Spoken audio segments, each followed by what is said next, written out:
Hello and welcome back to Shakesyear. We are still working on King Richard II, and today we get to hear from Henry Bullingbrook in Act 3, Scene 3. So Bullingbrook is back in England, and he has killed Bushy, Bagot, and Green, and he's making his way to various castles to sort of take care of some of his enemies. And King Richard is also back in England from the sort of needless war that he was fighting in Ireland, for which he took Henry Bullingbrook's entire inheritance to go be able to pay for that war. But he's back, and he has gone to Flint Castle because he has learned that the Welshmen that were supposed to meet him and be on his side deserted because he got back late, and he learned that York is on Bolingbroke's side, even though York has basically claimed that he's Switzerland, and all that sort of thing. And we've spent the last couple days in Act 3, Scene 2 just watching every bit of hope that King Richard had get chipped away very, very slowly until he feels like he has nothing. And at the end of Act 3, Scene 2, he says, let's go to Flint Castle, and there I'm just gonna sort of hide away until I die, and screw all y'all. So Act 3, Scene 3 starts out, actually we're outside of Flint Castle, or approaching Flint Castle, but we are with Bolingbroke and Northumberland, and that whole contingent. York is there.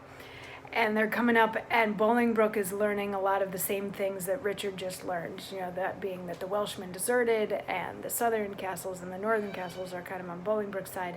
And Northumberland refers to King Richard as Richard instead of King Richard, and the Duke of York kind of gives him a nice talking to about that, because he is technically still the king, and there's a weird little bit of tension in there. And then they get to Flint Castle, and Harry Percy comes out, and they're like, who lives in that castle? And he's like, well, there's a king in there. And they're like, no, there's not. And he's like, yeah, King Richard is actually in there right now, kind of hiding away. And Bolingbroke turns to Northumberland and says, noble lord, go to the rude ribs of that ancient castle, through brazen trumpet send the breath of parley into his ruined ears, and thus deliver. Henry Bolingbroke upon his knees doth kiss King Richard's hand, and sends allegiance and true faith of heart to his royal person. Hither come, even at his feet, to lay my arms and power, provided that my banishment repealed and lands restored again be freely granted. If not, I'll use the advantage of my power and lay the summer's dust with showers of blood, rained from the wounds of slaughtered Englishmen, the which, how far off from the mind of Bolingbroke it is, such crimson tempest should bedrench the fresh green lap of fair King Richard's land, my stooping duty tenderly shall show. Go signify as much, while here we march upon the grassy carpet of this plain. Let's march without the noise of threatening drum, that from this castle's tattered battlements our fair appointments may be well perused.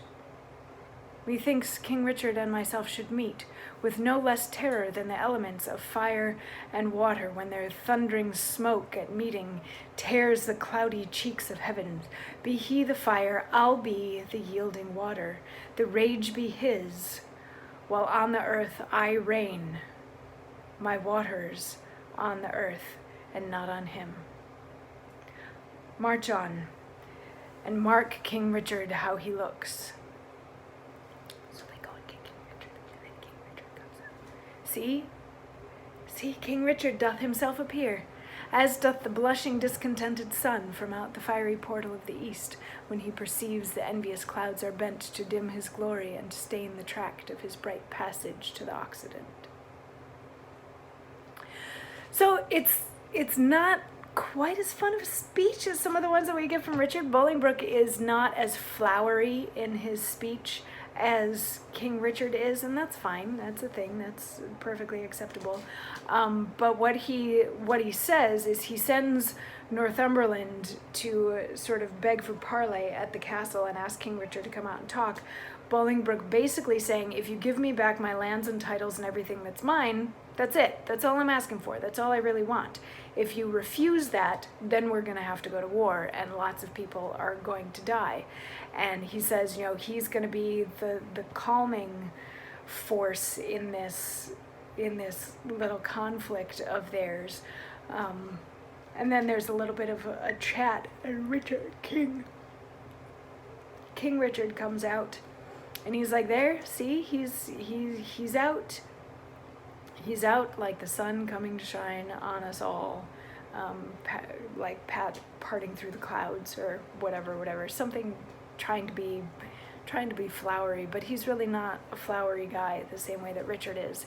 And Richard is going to remind us how flowery he is in his speech with the speech that we get to hear tomorrow, which comes almost immediately after this one. So we'll fill in the gap and then hear tomorrow's speech tomorrow. I'll see you then for that.